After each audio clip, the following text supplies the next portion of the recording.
আমরা মিডিয়ার কাছ থেকে কিন্তু আমরা যে ধরনের ব্যবহার পেয়েছি, বিশেষত আপনি দেখবেন কয়েকদিন আগেও হাসনাত আব্দুল্লাহর একটা বক্তব্যের কারণে একটা মিডিয়া তাকে নিয়ে মানে 24 ঘন্টায় 20 থেকে 30টা বা 48 ঘন্টায় এরকম 20 থেকে 30টা রিপোর্ট তাকে নিয়ে করেছে। তো এইটা কোন ধরনের সাংবাদিকতা?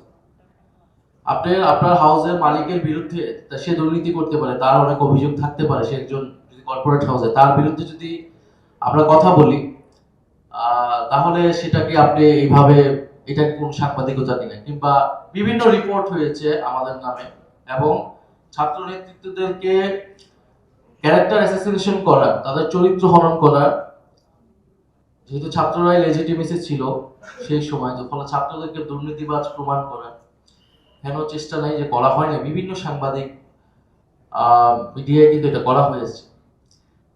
তো আমরা আশা করব যে বাংলাদেশের গণমাধ্যম স্বাধীনভাবে কাজ করবে, মুক্তভাবে কাজ করবে।